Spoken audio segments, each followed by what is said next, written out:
Hey guys, had a awesome experience last night. Okay, so I had like four dreams, and I only remember the last one. So I, in between the four dreams, I had two dreams. I forgot them. I woke up, went to the bathroom, fell back asleep. I had two more dreams, and the last dream I remembered. I think the first three dreams were like lesson dreams, really short lesson dreams. Nothing I ain't been through yet. That Christ gives you. Anyway, the fourth dream, I'm in a tent.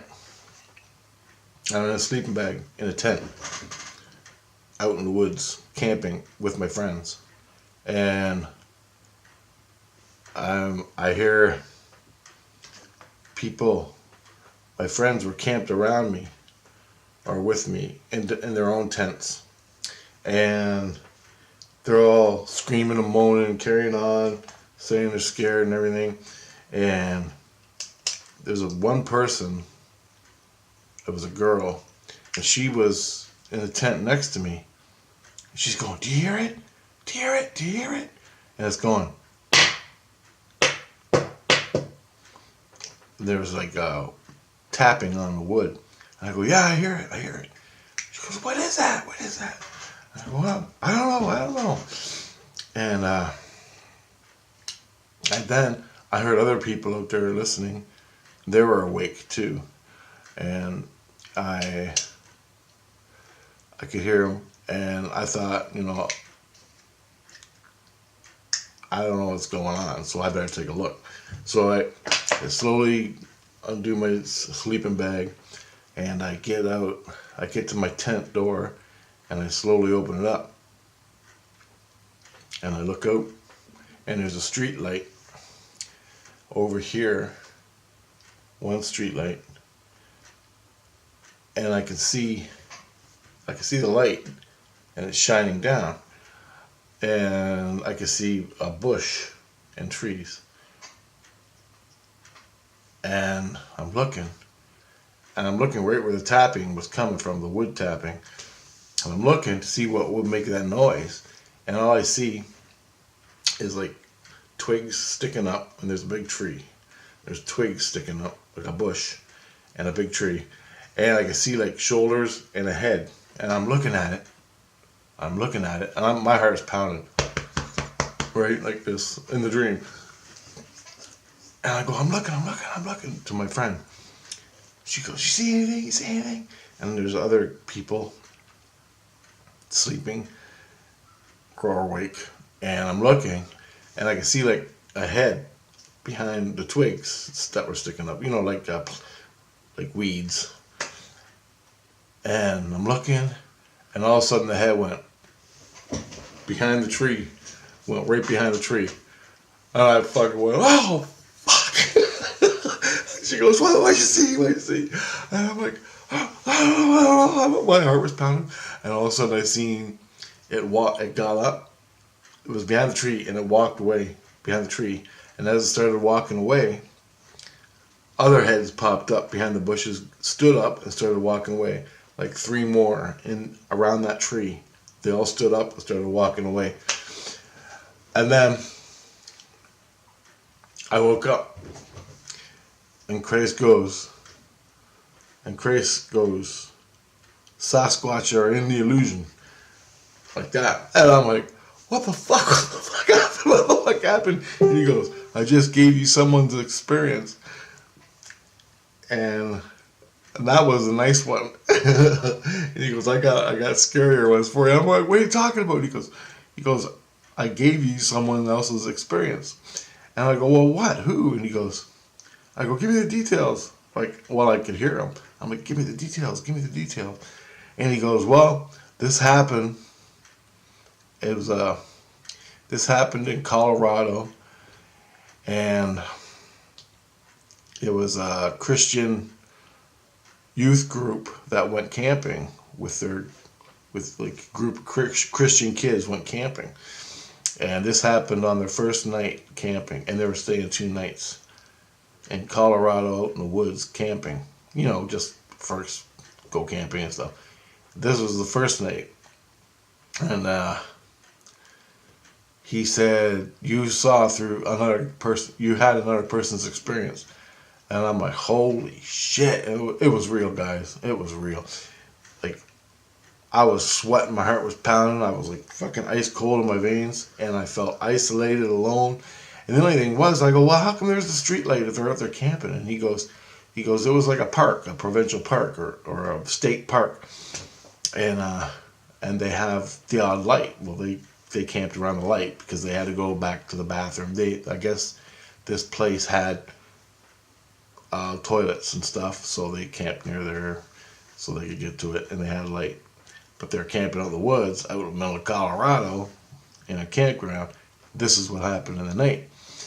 And he goes, this happened in 1977, and this was the first night. The second night, they all got up and they ran to their car and left everything and ran away. And one person shit himself. They had to hose they said they had to hose one guy down. And I go, what do you mean hose him down? They had to hose him down because he shit himself. I'm like, holy fuck.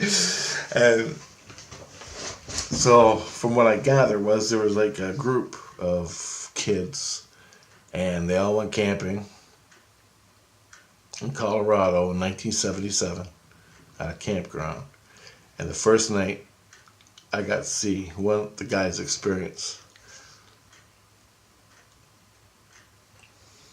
Awesome stuff. And I go, well, and he goes, Christ says, the wisdom, I'm still in wisdom, by the way. He goes,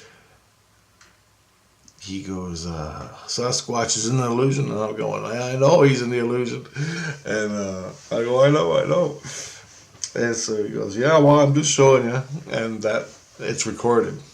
So there you go, guys. That was one dream I had. And scary as hell. And I go, show me more experiences. And he goes, okay. He goes, you were pretty scared in that one, right? And he goes, yeah. And I go, well, I gave you the nicest one that wasn't scary. He goes, so I go, he goes, there's a lot more scarier than that experiences that we have recorded. And I go, well, fucking give them to me, man, because this is awesome. Because I don't know if I'm ever going to have a chance to go have experiences like this and do field work and stuff. So Chris is showing me some experiences other people have had. But this is what he said, and he goes, and when you're in Christ consciousness, just you chant Christ consciousness, the energy comes in, then you pray or you think, ponder about a subject, and you have the dream. You automatically have the other person's dream because you're all interlinked, eh? And if you're working with Christ like I am, you get cool experiences from other people's experiences. You can relive their experience. And this is on the 7th tier. Down in the 1st, 2nd, and 3rd, man, you don't even talk about it. I don't know why. It's still hush-hush on the 7th tier. But it's a little more lax from what I'm feeling. Like with this guy, I'm going to tell you about this Christ I'm working with. I guess from what I gathered, he told me his story last night. And he is one of the nicest guys. He's backing me up. He knows. Like, I go through all my symptoms of how I'm getting screwed. Well, not screwed, but it just doesn't work for me. Because I'll have a lesson dream, a whole bunch of lesson dreams, psychological, sexual, all this stuff.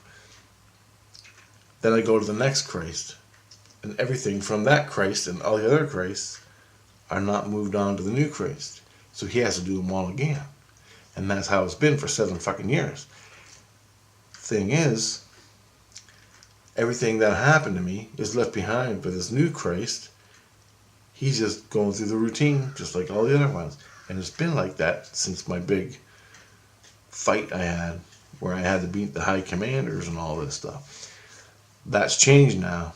So now, they know what they got to do. And all my past is reviewed, so I don't have to go through the same things. I can go And he said I'm on the second phase. So I guess there's phases. I'm like, I had to be on the first phase for 7 years, right? Whatever. I don't know completely, but what that means. Um, but that's been the problem.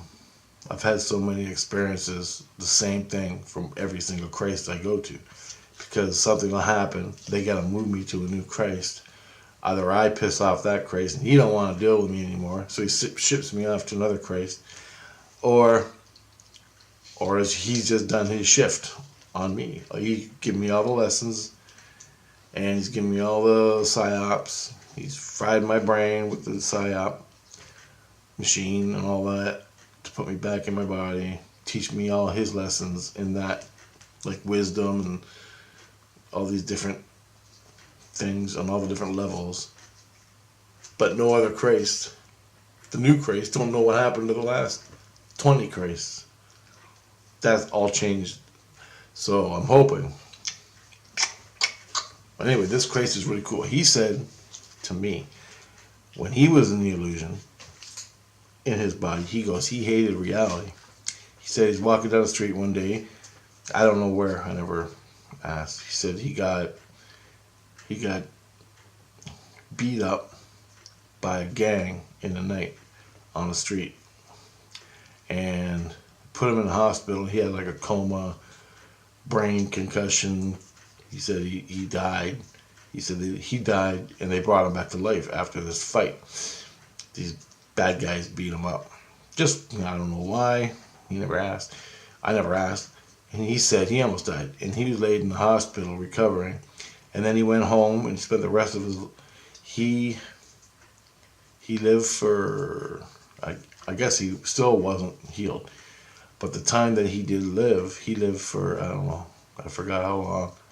But in the end, he died not long, like maybe years after his initial thing. I don't know if he committed suicide or he just willed himself to die to get out of there. I don't know. But he said the time that after the fight that he was still alive, from the time he died, which I have a feeling is like a year or two, a year and a half or something. He said he was talking to the dead because he had a near-death experience. He lost all his skins. He had the energy flowing through his head. And he learned how to move the energy really well. And he knows exactly what I'm going through in the body because he experienced it. And for example, he goes, I go, well, I'm watching a hockey game and I'm going to lay down, like a rerun hockey game. And he goes, don't be careful what you listen to because that'll play on your subconscious and alter your dreams and stuff. And that's important that don't happen. So be careful what you listen to. And I'm like, you know this? And he goes, yeah. I was just like you. And he goes, that's why I'm here to help you because I know exactly what you're going through and I know how to heal it. And so stuff like that. It's like when you're listening to the computer and you're laying in bed sleeping, the what's on the computer is playing on your subconscious and it'll alter your dreams and it'll screw with your head. And he goes, that's not good, especially if it's negative. So be careful what you do there. And he's showing me stuff like this, and I'm like, Jesus. And then my wife was yelling at me, and my spirit said, my spirit told him that she's driving Rich nuts, and Rich is getting mad. And so he made her go in the other room, which never happened before. And he understands what I'm going through. And I'm like, holy fuck. And I'm like almost crying because it was so nice that he actually listened to me. So it's really nice. And he's helped me through it. Same with the last Christ that I was with. He went through some experience too. I never got his story, but I know him and we'll see what happens. So I just want to make this little video. So bring in Christ consciousness and you'll dream in Christ consciousness, and whatever you need to know, whatever you're praying for, whatever, you'll dream about it. But Christ last night gave me someone else's experience from 1977 in Colorado of Sasquatch. And that was just the first night of their camping trip. The second night, whatever happened, I don't know yet. They got so scared, they all jumped out of their tents, got in a car, and left everything and just took off. And one guy shit himself. So, there you go. So, I don't know if I'm going to get more. But the reason I had the Sasquatch dream was because I was watching Sasquatch videos on the YouTube, and I ended up talking to Christ about it. And because I took another Christ to see Sasquatch, then all that shit started with me. This, in the spirit world, this is all spirit, by the way. So the topic came up, and we were talking about it. And then he didn't tell me he was going to give me the dream. He just gave it to me for an experience. Awesome stuff. It was real, man. Holy shit. All right. I was scared. Nothing happened in the dream. I mean, other than the wood tapping. And other things. And my friends were all afraid. And the collective fear. My heart was fucking pounding. I was sweating. And I don't know who I was, but I got up, took a look out. And there it was. And the funniest thing was, Sasquatch was backlit by the street light. So the street light was behind Sasquatch, and he was backlit. So he made like a shape of a head. And I'm looking at it. I'm looking at the shape. And I'm thinking, oh, it's a fucking tree stump. And all of a sudden it went right behind the tree, because it knew I was looking at it. And he just moved behind the tree. And that's why I lost my shit. And then I kept watching. And as I'm freaking out, paralyzed, in fear, 4 other Sasquatch rose up and started all walking away. It was a quick dream, but man, it will wake you up in a sweat. So guys, it was awesome, man. It was awesome. I'm just fascinated that Christ can give you other people's experiences. So if you want anything like that, an ET experience, a real fucking bona fide ET experience, bring in Christ consciousness and pray for it. Just daydream about it with Christ consciousness. And ask Christ to give you an experience with it, a real ET. Now you can do that. Like I used to do this before Christ. Ask your inner light. You don't even need Christ. Ask your inner light to give you the experience. Like if you're going to go to war and join the military, well, ask Christ to give you a good and bad of war. You'll go through it, other people's experiences. Then you'll know if you can decide if you want to go or not. That's all you gotta do. That fucking simple. But first, you have to get rid of all the shit in your head. Make it to your inner light. Bring your inner light to your head and ask. You'll have this. You'll have it. I was doing it long before 7 years ago when this happened. Just a little tip. Okay, later, guys.